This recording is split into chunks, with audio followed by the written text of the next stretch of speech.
everybody who's come out on this horrible night. It's like middle of winter again, isn't it? But I wasn't expecting this many, hence the lack of chairs. So thank you very much for coming. And we are attempting to live stream, because there's a few who've said we can't make it, but we want to see what you're doing. So hello if it's working, and if it's not, it's not.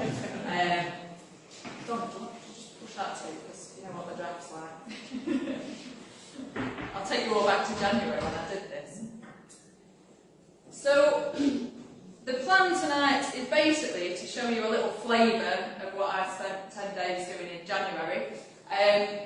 If you can't hear me at any point, because my voice is gone, then just wave at me and I'll try and speak up. I have got some microphones down here, but I think we'll be alright, because it echoes a bit in here with the microphones. So, yeah, I've got various pictures and things to show. I'll try and be about 40 minutes or so, and then a bit of a chance for questions. If I get into telling lots of stories, we might go on a bit, but I'll try and make sure I don't do that, because these chairs aren't very comfy. I've titled it Pilgrimage, People, Prayer and Lots of Plodding On, because that was my experience of pilgrimage. Prayer, lots of lovely people, and a lot of putting one foot in front of the other. Now, I'm not going to pretend to be any kind of expert. I must say I'm put to shame by Reverend Simon Lloyd, who's over at Haslingden, because he's doing the whole 500-mile job. In bits, but all of it. So there are people much more qualified to speak on this than me, but this is my little take. So I set off on the 9th of January this year, and I did the journey there by train, which was 2 days' worth in and of itself. So it's a reasonably early start. These are the times across the bottom. So I left from my parents' house, because you can't really get from Berlin to London in time to get the Eurostar. So I said breakfast in London, lunch in Paris, tea in Barcelona, late tea. So it was quite the day, but lots of beautiful views, and it was snowing in Paris, so that was very nice. And as we left Paris, there were some lovely deer, wild deer in snowy fields, so that was lovely. And it did give me a chance, hours and hours on the trains, to think about what I was going to do. Why was I making this journey? Why was I making this pilgrimage? And I think for me there was 4 things that I was aiming for out of this pilgrimage. So for me it was a bit of a healing process, a bit of a chance to have a breather. It had been a bit of a tough year last year, and it was a chance to have a bit of space for my mental health and well-being, a bit of healing. The second thing was just have a good adventure. I love a good adventure. I love exploring things, discovering new things. And then the third thing was seeking a bit of peace, some time to reflect, some time to think. And then the fourth thing was prayer, time to pray more and to perhaps pray a bit differently. So that were my kind of reflections on the train of what I was trying to do. And then I stayed in a hostel in Barcelona overnight, and then I got on another train, which took 11 hours to basically go all the way, not quite, but basically all the width of Spain. So we started in Barcelona over there, and then I got off in, you're going to have to forgive me all the way through tonight, I cannot pronounce the place names of people placed in other countries in a way that is respectful and polite, because my language skills are non-existent. So it was called something like Montfort de Lemos, and then I got another little train, which was only about half an hour. That was the last of the trains. And what was quite nice is this 11 hours gave me a chance to read a book about somebody who walked the Camino, and it was called The Only Way is West. And as I read it, we were going through some of the places that he'd walked through. Because the whole Camino Francis goes pretty much, like you can see between those two maps, a similar route from where you go up north. So we were going through some of the places that if I was doing the full 500 miles, then we would have gone through. So like we went through Virgo and we went through Leo. So although I didn't get to walk the whole Camino, I got to train some of it. If you've not come across the Camino before, you've perhaps seen the Michael Sheen film The Way, or heard about things, or watched the BBC pilgrimage programmes. So Camino just means the way, and Camino de Santiago is the way of St. James, Santiago, St. James. And it's actually not just this route, it is a network of ancient pilgrim routes that span all across Europe, but they all come together in Santiago de Compostela, where inside the cathedral is thought to be the tomb of St. James. So they're all pilgrim routes to the site of the tomb of one of Jesus' 12 disciples, James. And there are loads of them up through Portugal. There's an English route, there's loads of different routes, but the most well-known one is this route, and I joined on the end of it, starting in Sarria, and did the last 70 miles. You tend to get a lot of people starting in Sarria, because if you want to get a Compostela certificate at the end, you have to do at least 100 kilometres, and it's 114 from Sarria. So you get a lot of people who do start there if they've not got much time and money planning. So this was my starting point after all the trains. Some people call them Albergs, some people call them Albergarians. I'm not sure which the right pronunciation is, but these are the pilgrim hostels that are dotted all along. So that's where I stayed the night before I started, and that's where I set out from.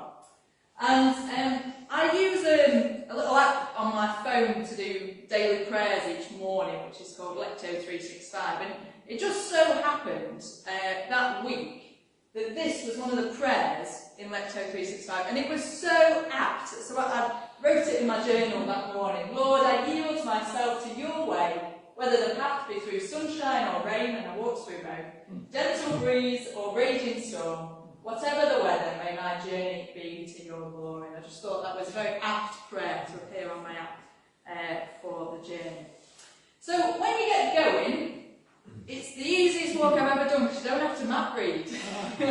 You just follow the yellow arrows, and there are these way markers all over, and the distance left to the city of Santiago de Compostela is on the little plaque. So that's 114 kilometres. That's the one that was just outside that hostel that morning. And as well as these posts, you also get a lot of kind of signage, loads of arrows, some that are official, others that people have just graffitied on the wall, big yellow arrow. So it really is almost impossible to get lost, especially on this most popular bit from Sarria onwards.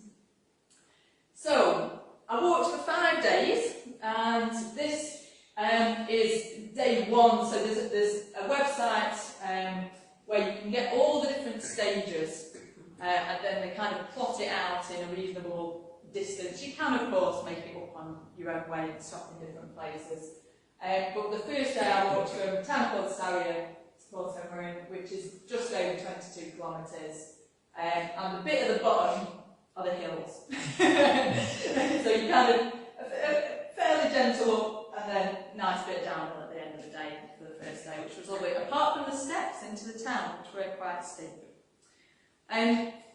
You'll also see all over the place in northern Spain these Buen Camino signs, so have a good Camino, and pretty much anyone you bump into, because you look like a pilgrim with your rucksack on, they'll say Buen Camino, which is lovely. So just as I set off, a lady in the town said that to me.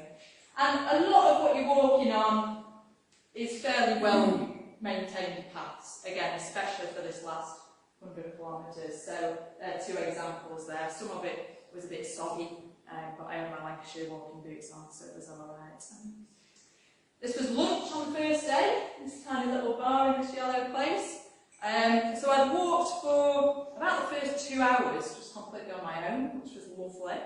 And then I bumped into somebody who I thought was a pilgrim, but my Spanish and her English were similarly poor. And so we kind of smiled and waved and shared a chocolate biscuit. And so I went in, and I did find some fellow pilgrims. And I also thought, right, I'm probably going to just eat sandwiches for the whole trip. So I thought, well, there's an omelette on the menu. I'll order a cheese omelette for my lunch. It came in a loaf of bread. Apparently that's how they tend to serve it. So I haven't got a photo of the lunch, but it was filling, to say the least. And the kind of scenery you're walking through, it's pretty similar to Lancashire, to be honest. And that's because they get pretty similar weather off the Atlantic. They actually get quite a lot of rain in this bit of Spain, and so pretty lush green. But what's different, of course, first few days of January, there's already lambs, which was beautiful. Really, really lovely. So here's just a little video just to give you a sweep of the landscape.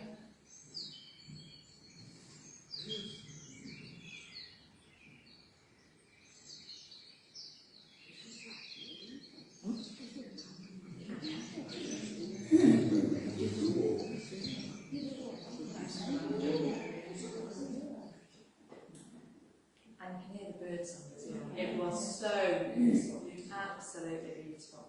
Now I was surprised because every church that I came across was shut and locked, which was a bit heartbreaking, to be honest, because I was looking forward to going into the different churches. I think later in the year when it's busier, they do try and open them up and have volunteers in there, but obviously not many people around in January. But what you do come across are all sorts of kind of little makeshift shrines and little posts where people had tied ribbons or left prayers and things. And this was literally in like a shed just off the path. And people had left prayers on stones and then written all over the walls, all sorts of messages, most of which were really lovely. And I just added in my name and Burnley in the date. So Burnley's on the wall. And the real beautiful bit of the first day was getting to the reservoir at the end of the day. So we had to cross a long bridge across here just as we were coming into the town at the end of the day. And I hadn't really been expecting to walk alongside the water, so it was a lovely place to just pause and have a little rest for a bit. So this is in the town when I got there, and just to kind of show you the way that all along the Camino there's a lot of artwork and expressions, particularly about St. James. So you've got here the idea of him being one of the fishermen that Jesus called. There's all sorts of myths and legends about shells and him appearing out of the sea on the north coast of Spain and things like that. There's also some legends to do with a bride and a horse and things, which I won't go into. They're quite interesting. But there are lots of places where there's artwork and statues of St. James. And you've also got the pilgrim shell everywhere. I even found it on a toilet seat, to be honest. I've not put that photo in the slideshow, but you can see that they've incorporated it into railings and all sorts. And the shell is associated with St. James, and because this is one of the most ancient pilgrim routes, it's become a symbol of pilgrimage. And you can take all sorts of different meanings and definitions from it. One of the ones that I prefer is that on the shell you've got so many lines, but they all end up in the same place. And the idea that actually we're all on our own path, but we're journeying towards the one destination. But yeah, if you're interested in the different myths and legends, there's plenty to look up, I can promise you. What was quite surprising is the Christmas decks were still out. So this was 11th of January by now. But of course, in countries that aren't particularly Roman Catholic, they would more usually celebrate the big celebration, Epiphany. So the 6th of January weekend, which had only just passed, was their big celebration. So even though the decks had come down at home long before I left, there was still quite a lot of Christmas decorations out, which was a bit bizarre, but quite lovely. So one of the joys on the pilgrimage language is that you do just bump into people from all over the world. So this is Sung from South Korea. And she was in the book bed just along from me on this second night. And again, spoke very little English, and I actually don't speak any Korean. I do have a tiny bit of Spanish, but Korean, no. Now, two rather amusing things happened. One is that just after saying hello and you know, good to meet you, she came over to say and had some pills in her hand and kind of gestured at me to take this, and I'm thinking, oh, this is a bit dodgy. What's going on here? And then she got her phone out, which she got on the Wi-Fi, and put in Google Translate, and there were vitamins. She was just trying to share some kind of, you know, healthy sustenance with me, but that was quite amusing. The second very amusing thing that happened that night was I was just kind of getting tugged up in my sleeping bag, and she came over, cat, because we'd managed to share our names with each other. I was kind of like, you okay? And then she disappeared out the room, and I'm thinking, does she want me to follow her? What does she want me to do? She came back in, clutching an actual cat, put it on the floor next to my bed, and went, cat!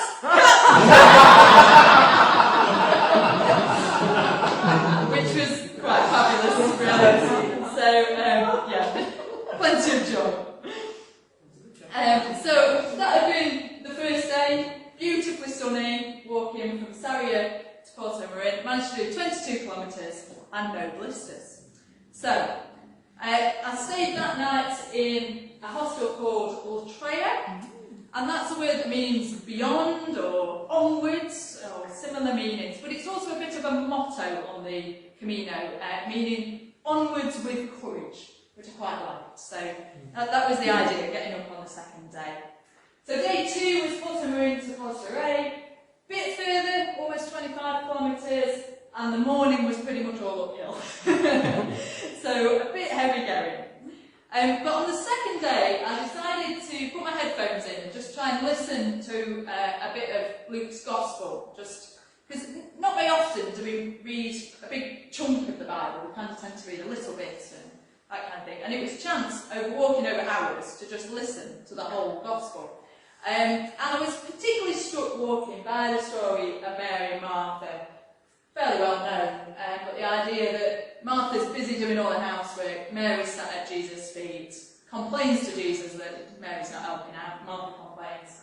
And Jesus says, you're worried and upset about many things, but few things are needed, or indeed only one.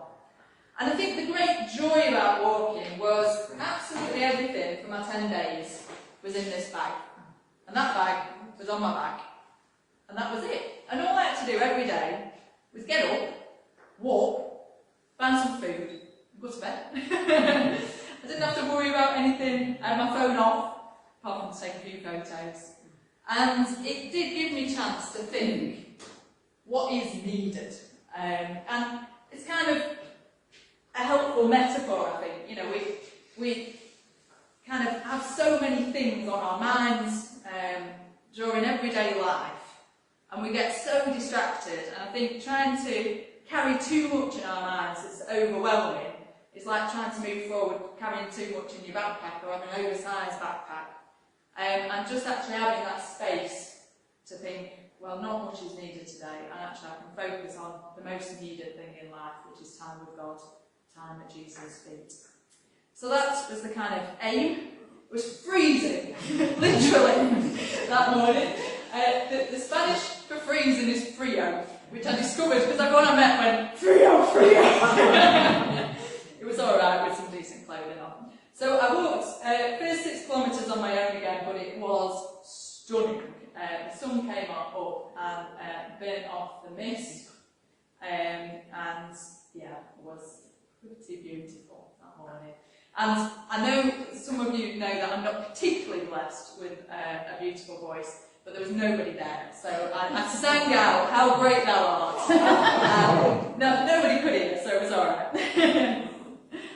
And then there's a short detour, really short, just like 300 metres off the path that you can do to some 4th century BC, so very old Roman ruins, and you get a glorious 360-degree view. And the ruins.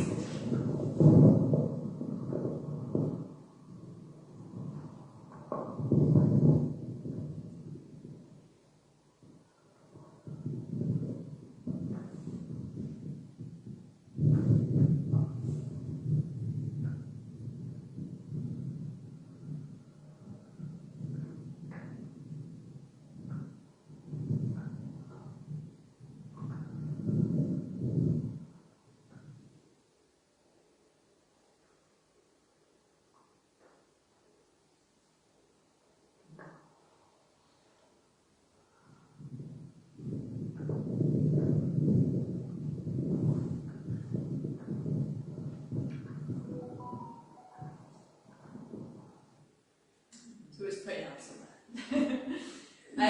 Now, after walking about 6 kilometres on my own, I bumped into a group that I'd seen the previous day, who I had mentally nicknamed the Spanish Spice Girls. There were 4 work friends who were kind of walking the Camino for a bit of fun on a long weekend, and then a girl called Alicia, who's the one sat here, who bumped into them and decided she'd walk with them. And they didn't speak much English. One of them was very proud when I walked up to them that morning, she went, "Good morning," which was fabulous. But they did like to just spontaneously start singing, and they did know quite a lot of British pop songs. So I walked with them a fair bit this day, and as we got into the town that we were heading to, we all sang out the Leonard Cohen version of Alleluia, which was quite good fun. Now, it was a little tough this second day, so some of you will know that I have an old rugby injury on my knee, so I was walking with it strapped, which was fine, apart from I had a lot of pain in my hip. And it was alright going downhill, but not uphill, so it was a bit of a painful day. But it was very special to come across a place called the Pilgrim's Fountain. And this particular stop-off point was the vision of a chap called John O'Neill, who'd walked the Camino in 1999 and thought it was a particularly brilliant opportunity to show the character of Jesus to thousands of people who were passing through acts of service, hospitality and love. And so they have an open door, you can go in, there's a really hot stove, which was lovely, hot drinks, free cake, and the offer of prayer should you want it. So this lady, I don't even know her name, but she prayed for me. She prayed for me in Spanish. I didn't understand a word, but it was such an encouragement and quite emotional really, just to have that stop off when I was feeling a bit in pain and a bit grumpy. So it cheered me right up. And this was home that night. Again, nice little wood burners. That was lovely. Got my sleeping bag out on my bunk. And this particular hostel was owned by quite an eccentric Italian, and he did particularly excellent stamps in the Pilgrim record. Now, as I said, you've got to walk at least 100 kilometres to get to your Compostela. So how do they know that you've walked 100 kilometres and you're not just said that you have? So you have to get at least 2 stamps every day in your Pilgrim passport. And you can get these from all the hostels, but also from an awful lot of cafes, pubs, and things along the way. It is a bit tricky in January because a lot of places are shut. But I did manage to get my 2 per day. And in this particular one, he had a little set where he could melt the wax and then put it in like a little imprint. So it was very fancy. So yeah, you can have a nosy at that if you want to at the end. The third day was the longest day and the furthest I've ever attempted to walk in a day. I've never done consecutive days walking, so coming off two long days. So 28.5k from Palestine to Arzua. Thankfully, it wasn't very hilly, so that was good. Although this bit looks mild, but that bit at the end of the day, it felt steeper than that. Now, when I've been on the train on the way, there's a poet called Tanner Alton who writes some wonderful short poems. And I noted this one down in my journal. And I think it was one that was significant for the Camino, because I think I'd set out thinking, oh, I'll do this walk, and I'll discover all the answers to all the questions I have in life, and everything will become really clear, and I'll know, you know, all these things. And actually, there was no great spiritual epiphany as I started walking. It was nice, the scenery was lovely, it was peaceful. But I didn't suddenly think, oh yeah, everything's sorted in my mind. But what I did find, especially through encounters with strangers who became friends, was just a rebuilding within me of faith, hope and love. And so this idea that we might not actually need clarity, answers and certainty, but the faith, hope and love we perhaps do regain through these walks, through encounters with people, through prayer. And yeah, so they were just quite poignant words for me. I set out in the dark on this day. I had to leave the hostel quite early, and it was a long way, so it's a good job to set out early. But before long I came across Miguel the Mexican, and he had done the whole thing. He'd started walking on the 18th of December, so he'd spent both Christmas and Epiphany on the road. It started in France, and he was literally walking in a pair of trainers. I couldn't believe it. He had crossed the Pyrenees in December in trainers. But it was remarkable. And then this chap is a guy called Paco. He's in his 70s, and he was walking the Camino for the 7th time. And he was really fast. I spent most of the day looking at his back. He was really speedy. And then mid-morning, we bumped into Sean. He's just retired from the United States Marines after many, many years of service. So he was doing the Camino for the first bit of his retirement. So it's just a flavour of the diversity of people that you just kind of walk up alongside. And because you're all doing this walk, you just get chatting. It's like people you would never get the chance to speak to. And we were approaching a town called Malid, which was the halfway point for the day. And as we were going in, there was much talk of the fact that octopus is the famous dish there. And Paco, the 70-year-old Spaniard, said he'd take us to the best place in town. So we went. And this vegetarian forced down half a plate of octopus. And apparently it was very good as octopus goes, because some of them had eaten it before. I can't recommend it. But it was an experience. And what was lovely, they've got the Camino map on the wall and things as well. And one of my stamps is from the octopus place. So. As we carried on in the afternoon, the rain set in. I thought we'd been doing too well for the weather. But we did have some rather marvellous things like fresh orange trees along the way. Now I obviously thought it was far too cheeky to grab an orange off the orange tree. Miguel from Mexico had no such hang-ups and fetched us one down, so it was very tasty. And then I met one of the famous Camino cats, another one in addition to the one that had been brought to my bedside, so I became quite friendly with my rucksack.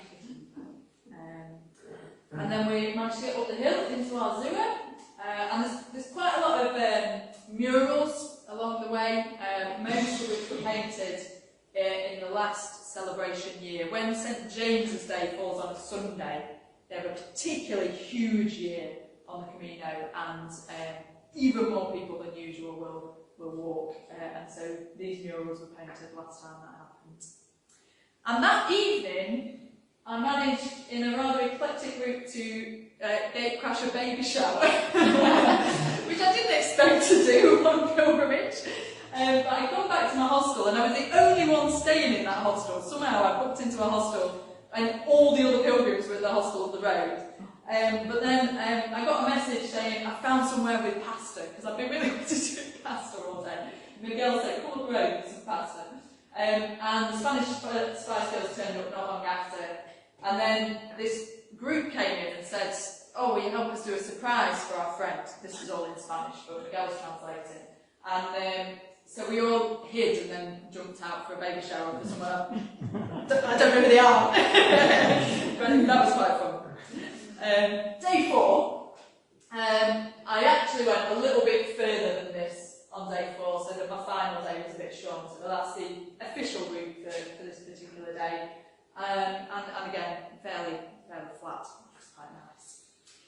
And again, on the Lectio 365 prayer app that I use, there was a particularly apt poem this morning on day 4, so I'll just read this to you.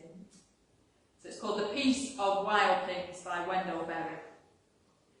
When despair for the world grows in me, and I wake in the night at the least sound, in fear of what my life and my children's lives may be, I go and lie down where the wood drake rests in his beauty on the water, and the great heron feeds. I come to the peace of wild things, who do not tax their lives with forethought of grief. I come into the presence of still water, and I feel above me the day-blind stars waiting with their light. For a time I rest in the grace of the world, and am free. And I just love that peace of wild things, and also that not taxing ourselves with the forethought of grief. How much time do we spend on our days thinking about all the things that could possibly go wrong? Just a bit of stillness. It was very, very, very wet. So I must say I was quite grumpy at the start of this day. The coffee machine in the hostel was broken. There was no water coming out of the drinking water tap, and it was pouring with rain. But I found a cafe, managed to find some breakfast, and into the cafe walked Anna Chris, who was also from Mexico, and the youngest pilgrim I met, she was 21, and Barbara from Brazil, who actually lives and works in Ibiza.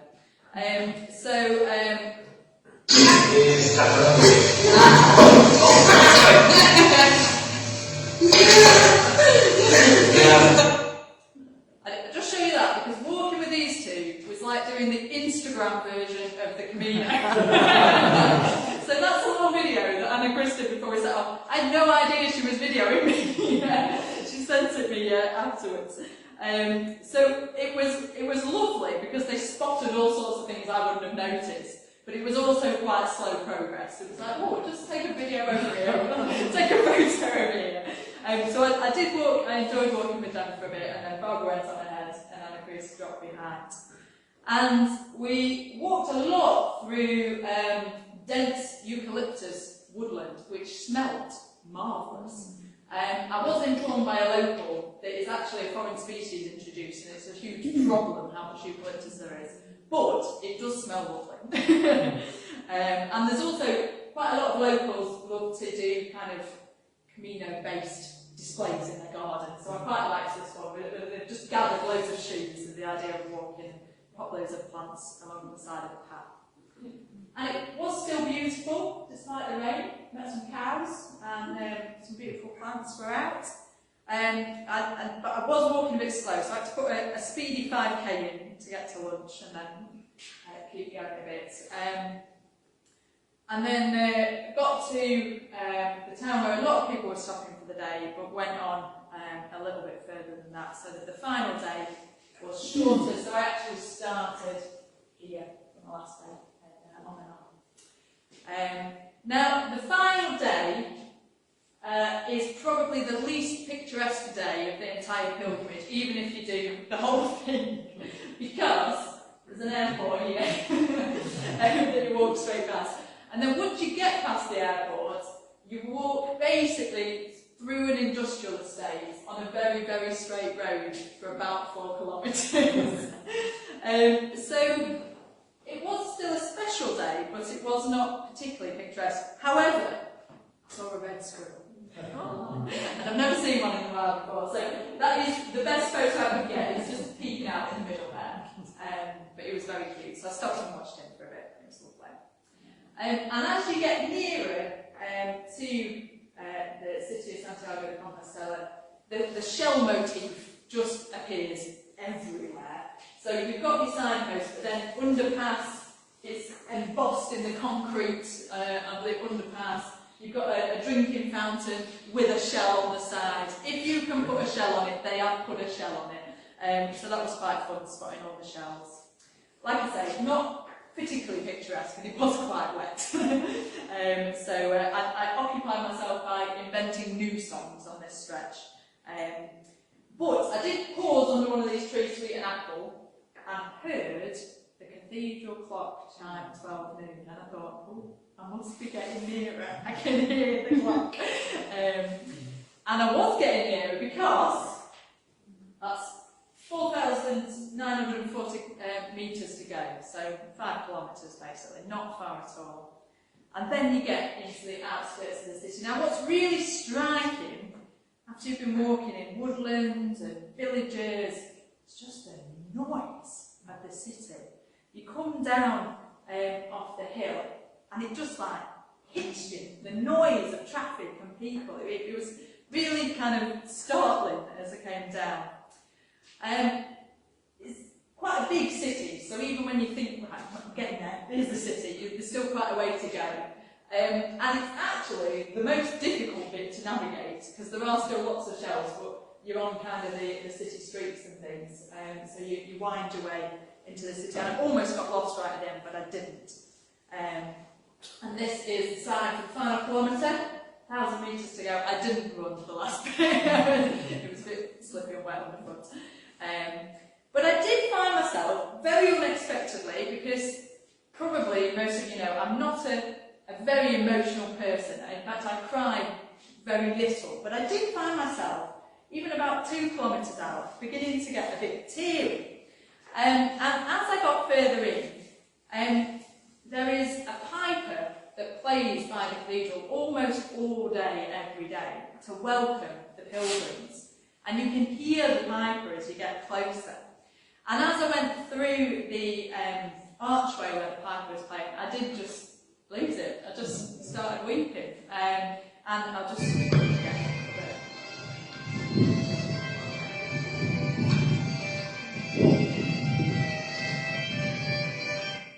I didn't feel myself crying, that would have been a bit weird.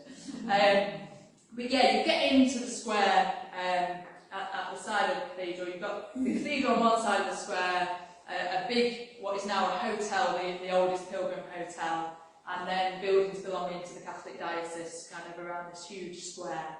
And I did just cry. I think it was part elation at having made this journey. I think it was part exhaustion. I was pretty tired.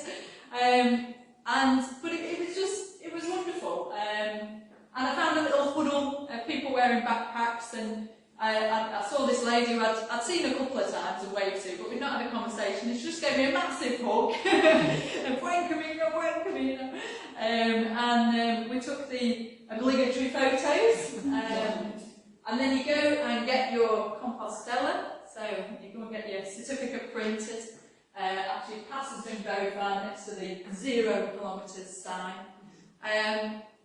And then when I returned to the square, Anna Chris, who I've been walking with before, arrived, and a lot of the people walking the Camino actually weren't doing it for religious reasons, which I knew would be the case, but it did surprise me how few were doing it for religious reasons. But Anna Chris was a Christian and had been walking along reading scripture and things, and we talked a bit about that. So we decided to go into the cathedral together, and it is beautiful. But I must admit, after the peace of nature and the kind of natural surroundings and worshipping God out there, I actually found the blink a bit too much. And I love church architecture and the way it glorifies God. I particularly love stained glass windows. But it's very hard to take photographs inside, so you can't really tell. And in the middle is a huge throne with a statue of St. James on. And then there are ginormous cherubim, holding up a platform above him. And they are. They're probably an acquired taste, would be the best way to put it. It's an interesting experience, but you can go down to the believed site of the tomb of St. James, so I did, and then you go up behind the giant statue, and the tradition is to kind of give him a hug from behind. There's a remnant of COVID there saying, please do not kiss the statue. So that's very well behaved. But people kind of go on, and for me that wasn't a particularly significant moment, but I know for others that is a very powerful moment to go the tomb and to the statue there. But I did find some beautiful stained glass. And also, I didn't get to see it, but Dennis has very kindly shared some photos which we can pass around in a minute. They have the biggest thurible there you have ever seen in your life. It's got a special name which I won't pronounce right. Is it Botafumeiro? Something like that. This photo is the mechanism in the roof that lifts it up. But do speak to Dennis, you've seen it in action. And it's almost as big as me, it's 1.6 metres large. And takes an entire team, there's the clergy around it, to hoist it and swing. But once it's swinging, and it swings the width of the cathedral, it goes up to about 40 miles per hour as it swings. But they only use it on high days and holy days, or when a very wealthy tourist pays to see it. So I didn't get to see it, but I did get to see some beautiful stained glass. And then we had a bit of a celebration that evening. We've got Miguel and Paco on there as well. This is a chap called Richard from Austria who I'd walked with a bit that morning, and also him from the Netherlands who'd also walked the entire 500 miles. And quite quickly as well, we left after Miguel and then caught him up. Fascinatingly, he was doing a master's degree in wild mushrooms and had picked mushrooms and eaten them all along the way. So it's just again, a flavour of the stories that you get. So the day after I had a day in the city, it did rain a lot, but it did stop raining at some point, so that's just a view from the park looking over. And the cathedral really is prominent. Obviously, in a lot of cities, buildings have been built up around, but they have extremely strict planning regulations, and so it just is the only thing on the horizon. It's beautiful. Again, spring comes early there, so there's daffodils out, there were lots of beautiful flowers with fountains and things. Quite a lot of statues in the local park. That's not a real person, that is a statue. And some beautiful architecture. I love this particular shell on the curve there. That's on the exterior of the cathedral, and the 12 apostles around that archway. Yeah, really beautiful. And the old town is just, yeah, it's beautiful, very kind of picturesque. And that's the local park, which again is very nice. A few more fountains and beautiful buildings. So that was my pilgrimage really. I mean, it was marvellous. I wish I could have done it for months on end. But I had 5 wonderful days of walking, and I didn't get any blisters. And met some amazing people. But I think getting on the train on the way home, there was part of me that still thought, it's lovely, but it's not necessarily felt that spiritual. And I bought a book on my Kindle before I set off. It was a book called Praying Like Monks, Living Like Fools. And I thought, well, I've got an 11-hour train journey. It was actually 13 hours on the way back because I walked a bit further. I'll read this book. And I opened the book. I got to page 4, and it said this. He was explaining why he's writing a book about prayer. I'm writing on prayer because prayer is the dangerous pilgrimage I'm on.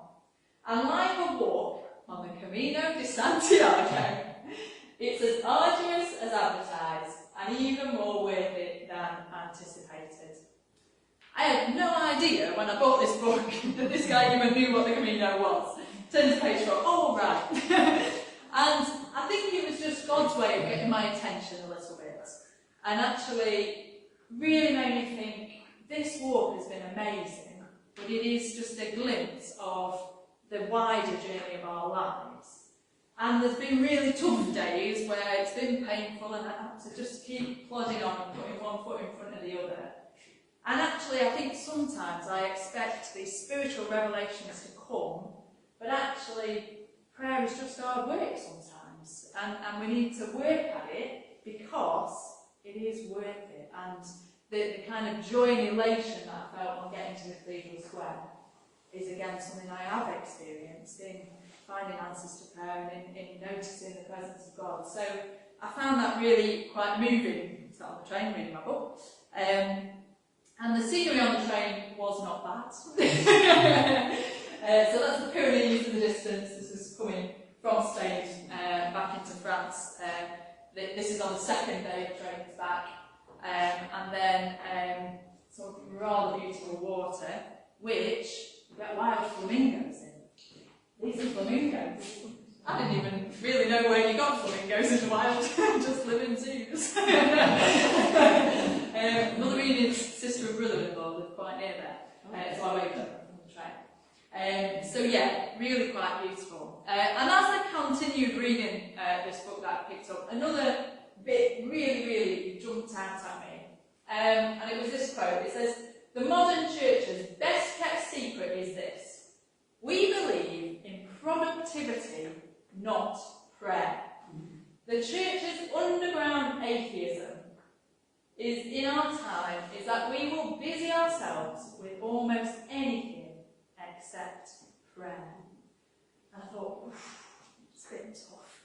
But actually this idea that sometimes we actually display our lack of belief in God by being so busy ourselves that we think, well, we'll just do it. We don't need God. And actually, well, what are we all here for? Of course we need God. And I think for me, that is a message I am trying to take away from my pilgrimage. That yes, of course we want to be busy. We want to be busy in service and in proclamation and all these things. But we cannot make doing more important than being with God. And like Mary, sitting at the feet of Jesus, knowing what the most important thing is and making time for prayer. And just to finish with a Bible verse, well, a couple of verses that have always been my favourite and are ones that fit quite well with pilgrimage, from Hebrews chapter 12. "A huge cloud of witnesses is all around us, so let us throw off everything that stands in our way. Let us keep looking to Jesus. He is the one who started this journey of faith, and he is the one who completes the journey of faith. So think about him, then you won't get tired, you won't lose hope." So, thank you for listening.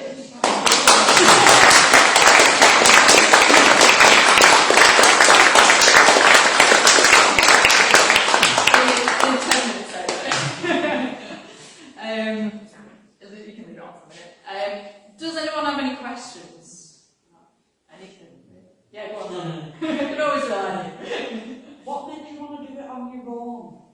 Yeah, good question. I mean, I think partly because I couldn't think of anyone mad enough to come with me in January. But I think also it's a long time since I've done something just on my own. And I think it was really helpful just to have time to be just me and God.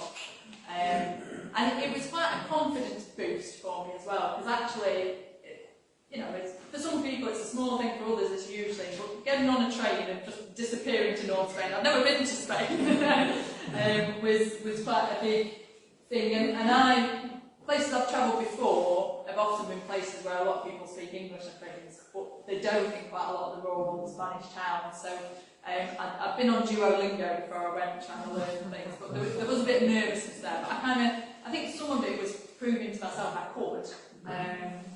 And I'm glad in many ways I went on my own, because speaking to other people, when you go on your own, you do bump into folks and talk to them, whereas when you go perhaps with 2 or 3 friends, you spend more time just with them, I think. So different experiences, but I think I was quite glad I went on my own.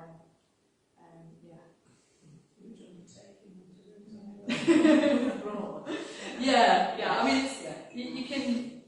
It is a European country, so obviously it's got easier than going somewhere where you can't even tell what the letters are. Go on, Alex. Yeah, it's obviously quite a long walk, it's a long pilgrimage. Could you just perhaps say something to people about, you don't have to go? I mean, it's wonderful. You don't have to go to Portugal. Yeah. And just, because I know you were at Durham, and I know they do a pilgrimage in the cathedral, don't they? Just say something to be interesting. Yeah, absolutely. I think it's been a year for me of rediscovering walking, to be honest. So, like last Easter, just after Easter, not the one just gone, 2023, we went up to the lakes with some friends, and I went up Haystacks with a friend, and I'd just forgotten how much I loved going up a big hill.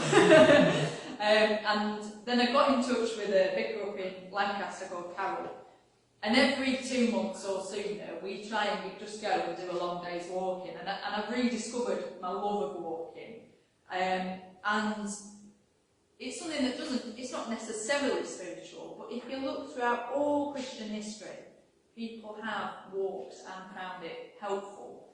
And I think there is just something quite grounding about it, because you're just literally plodding along, but also all those metaphors with the Christian life, that sense of keeping going, of going towards a particular destination, of thinking about what we're fixing our eyes on, about taking in the journey and journeying with people and recognising the need to journey with people. Some days I wouldn't have got through the long days without bumping into people to chat to, because the kilometres go a lot faster, even if you don't quite speak the same language.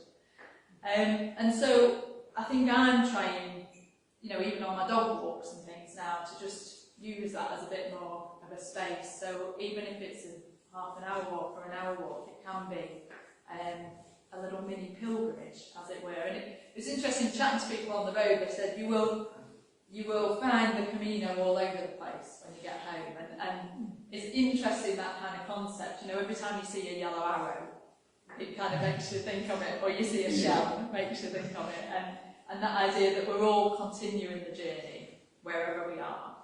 It has made me really interested in some of the pilgrimage routes in the UK. So there's a website called British Pilgrimage, something like that. And I was on it on the train on the way home, thinking, where am I going next?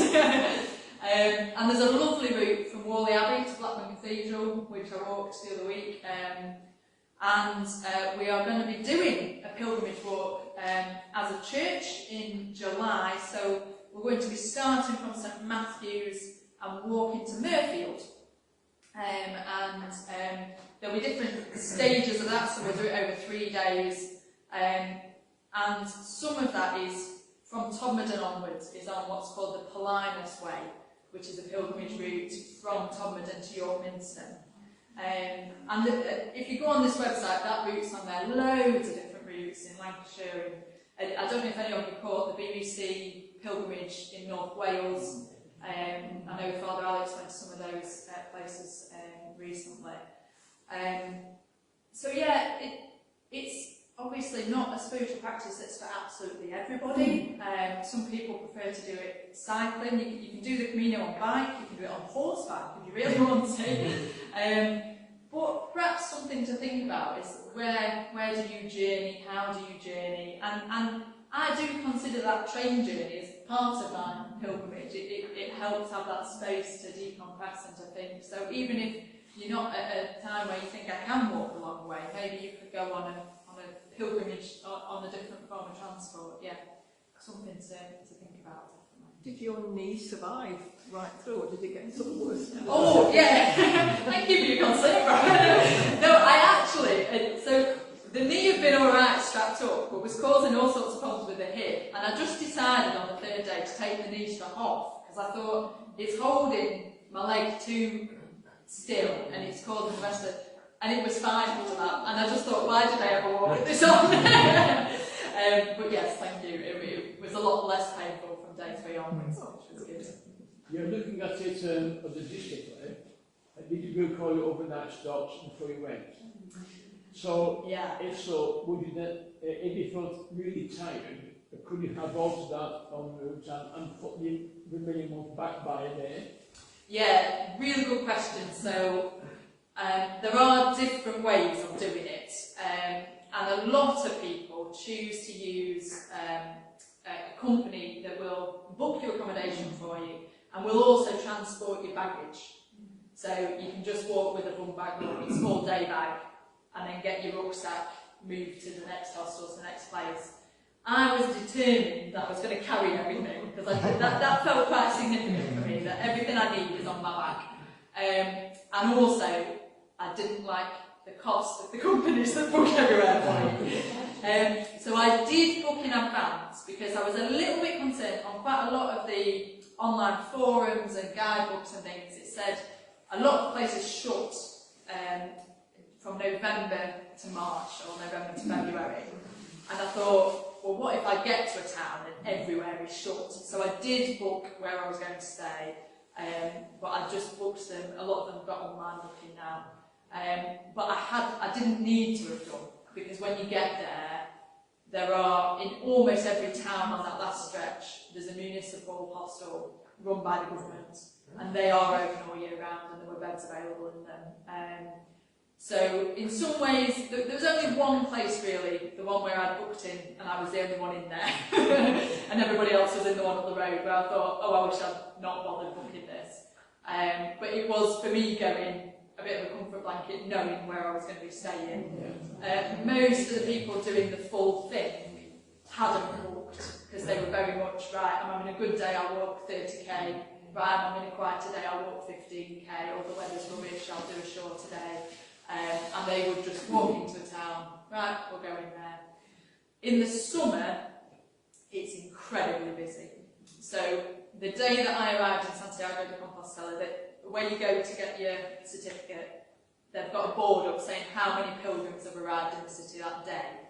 And there was about 60 the day I arrived. In the middle of summer, about 3,000 arrived every day. So, yes, indeed. And I don't think I would have liked going in the summer, because I think it would have, all that peace and quiet, I think it must just be a bit like a festival, which would be marvellous, I suppose, in other ways. But as you walk down into the city, there's a huge site which was all shut up, but it just looks like a huge Butlins, and I imagine it sleeps a lot of pilgrims every night during the busy season. So I think those who go during the busier season tend to book to ensure that they've got a bed. But I think if I went again, I'd probably go March time, because more would be open, so that there is the fourth day. I was just desperate to find a loo and something to eat, and walked about 10k and there was nothing open, just town after town. So I think I'd go when it was a bit more open, but not really busy season. Is there anything on your journey that you regret not doing? Oh, good question. I don't think so. So I saw I'm forgetting what they call it now, where it went down all like amazing, what they call it now. Oh, where the ruins. Yeah. Did you not go down there, or did you stay at top and think, well? Yeah, no, I didn't explore that little bit kind of closely, but I think I was happy with what I'd seen and the routes I'd gone. There was a big part of me that wished I'd thought, right, while I'm going, I'll do 10 days and I'll do twice as far. But because I've not walked that far before or walked consecutively, I was a bit nervous and that kind of thing. So that's perhaps my only regret. But there's always chance to do more of it in the future. Super. Well, we'll finish it there. Oh, one more. Well, that was awesome, by the way. But how is it suggested that St James got there? Oh, well. Lots more myths and legends. So the story goes that his tomb was discovered by a shepherd, I believe, in the 800s. How the shepherd discovered the tomb is a story about a star, which is similar to stories of the Magi finding Jesus, lots of parallels. And so the city name, Santiago de Compostela, the city of stars, so that is where that comes from. How St James got there, there's things about after he died, his body was maybe put into sea and then washed up on the shore and then was removed. it was maybe miraculously conveyed there, or he took the gospel to Spain and ended up in that corner of Spain. So quite a lot of people are saying he was the apostle that took the gospel to Spain. But yes, there are various stories about quite how he ended up in that corner of Spain. I knew it was pleasant, I've just never actually considered how he got. Yeah, personally, I didn't pin my pilgrimage on the actual bones of actual St James being there. Obviously, a lot of people that is significant. Whether he is or not, it's a wonderful It doesn't matter. Yeah. So does the city only exist because of the St James connection, or is there other things? Were there other things there before them coming? I think it was just a field when his remains were discovered, and then it became, from the 800s to about 1400s, it built up as a place of pilgrimage, and then there were wars and plagues and all sorts. I had no idea it was that big. It's disappointing. Good question. Revealed by the Lord, I think.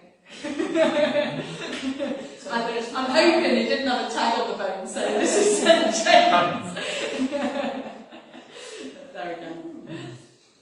Thank you all so much for coming. I'll be sharing more information about our pilgrimage walk to Mayfield in the coming weeks, so if you are interested in that, please do look it up.